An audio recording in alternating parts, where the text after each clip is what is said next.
ہلاک کر دیا جاتا ہے اور اس کے ساتھ ساتھ اس کی بچی کو زخمی کیا جاتا ہے، 4 سالہ بچی کو۔ یہ اس خاتون کی تصویر ہے اور یہ اس معصوم بچی کی تصویر ہے اور یہ اس معصوم بچی کی زخمی حالت میں تصویر ہے۔ جب اس معصوم بچی کو ہاسپٹل لے جایا گیا، کیونکہ معصومیت کی وجہ سے اس کو یہ معلوم نہیں تھا کہ وہ موت کی دہلیز سے واپس آئی ہے۔ جب اسے ہوش آیا تو سب سے پہلے جو اس نے نام پکارا ہے اپنی ماں کا۔ اسے یہ معلوم نہیں تھا کہ ان دہشت گردوں کے ہاتھوں سے اس کی ماں کو ہلاک کر دیا گیا۔ اور آج بھی جب بھی اس کے رشتہ دار، اس کے عزیز و اقارب جب اس سے پوچھتے ہیں اس معصوم بچی کو دلاسا دینے کے لیے کہ تمہیں کیا چاہیے، تمہیں گڑیا چاہیے، تمہیں کھلونا چاہیے، کھلونے چاہیے، تمہیں کپڑے چاہیے، وہ کہتی نہیں مجھے ماں چاہیے۔ اب اس کی ماں کو کون لا سکتا ہے؟ اس میں کوئی شک نہیں کہ ان میں سے چند ایک قاتلوں کو موقع واردات پر ہی گرفتار کر لیا گیا، کچھ کو بعد میں گرفتار کیا گیا، کچھ ابھی سے جو ہے بڑے دندناتے پھر رہے ہیں۔ بات سوال یہ نہیں ہے جناب اسپیکر کہ گرفتار کیا گیا ہے یا رہا کیے جائیں گے، یہ اس ملک کے قانون کی وہ کمزوریاں ہیں کہ رنگے ہاتھوں پکڑے گئے بھی رہا ہو جاتے ہیں۔ لیکن سوال یہ پیدا ہوتا ہے کہ یہ کیوں ہو رہا ہے بلوچستان میں؟ یہ ہیں کون دہشت گرد جن کی تصاویریں وزراؤں کے ساتھ، جن مشیروں کے ساتھ سیلفیز لے کے ہوئے انہوں نے ویب سائٹ پر، سوشل میڈیا پر عام کی ہوئی ہیں، ان کے خلاف کارروائی کیوں نہیں ہوتی؟ جناب اسپیکر صاحب، یہ ہیں ان دہشت گردوں کی تصویریں۔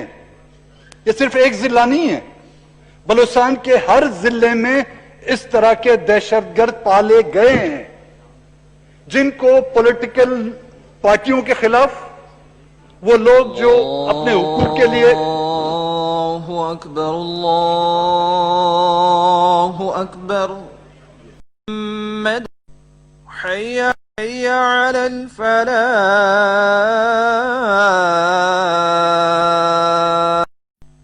جی اختر مینگل صاحب، جب لاسٹ بجٹ سیشن ہوا تھا اس میں بھی میں نے یہ مسئلہ ریز کیا تھا کہ کچھ ایسے ڈیتھ اسکواڈ بنائے گئے ہیں بلوچستان میں جن کو فائنانس کیا جا رہا ہے اور ان کو پالا جا رہا ہے۔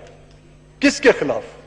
ان کو جو ہتھیاروں سے لیس کیا جا رہا ہے، کیا ان کو کشمیر فتح کرنے کے لیے بھیجا جا رہا ہے یا پھر ایک بار پھر افغانستان میں خونی جو کھیل کھیلنے کے لیے جا رہا ہے؟ نہیں، ان کو صرف ان پولیٹیکل لوگوں کے خلاف استعمال کیا جا رہا ہے جو سیاسی طور پر اپنی جدوجہد کرنا چاہتے ہیں۔ اب اس معصوم بچی برمش اور اس کی والدہ کا قصور کیا تھا؟ صرف ان کی گرفتاری سے ان کو انصاف نہیں ملے گا، ایسے کئی واقعات ہو رہے ہیں۔ بلوچستان کا شاید ہی کوئی ایسا ضلع بچا ہو جہاں پہ کئی بچوں کو یتیم نہ کیا گیا ہو، کئیوں کی گودیں اجاڑ نہیں دی گئی ہے، کئی علاقوں میں اجتماعی قبریں دریافت ہوئے ہیں، وہ تمام کی تمام انہی دہشت گردوں کے ہاتھوں سے۔ تو میری یہ گزارش ہے ان حکمرانوں سے کہ کب تک بلوچستان کے معصوم لوگوں سے یہ کھیل کھیلا جائے گا؟ ان کو مسلح کر کے بلوچستان کے نوجوانوں کو قتل عام کیا جا رہا ہے۔ اب ہم اس پر اگر مجھے صرف یہ بتایا جائے کہ ان کو میں را کا ایجنٹ کہوں یا ان کو میں موساد کا ایجنٹ کہوں، جن کو لائسنس ٹو کل دیا گیا ہے کہ ہر شہری ابڈکشن، ڈرگ سمگلنگ، لوگوں کو اغوا کرنا، علاقے کے لوگوں سے جو کاروباری لوگ ہیں ان سے بتہ لینا، ان کے جیبوں میں باقاعدہ کارڈ دیے گئے ہیں کہ جس چیک پوسٹ سے بغیر پوچھے، اگر میں اور آپ جناب ڈپٹی اسپیکر صاحب آپ بھی اس علاقے سے تعلق رکھتے ہیں، اگر کسی چیک پوسٹ سے گزریں تو ہمیں اور آپ کو اپنے آپ کو آئیڈینٹیفائی کرنا پڑتا ہے، اپنا آئی ڈی دکھانا پڑتا ہے، لیکن ان کے پاس ان کو کچھ دکھانے کی ضرورت نہیں۔ یہ چاہے روڈوں پہ گزریں، چاہے کسی کے گھروں میں جائیں یا کسی کا قتل عام کریں، ان کو باقاعدہ اسٹیٹ کی طرف سے لائسنس دیے گئے ہیں.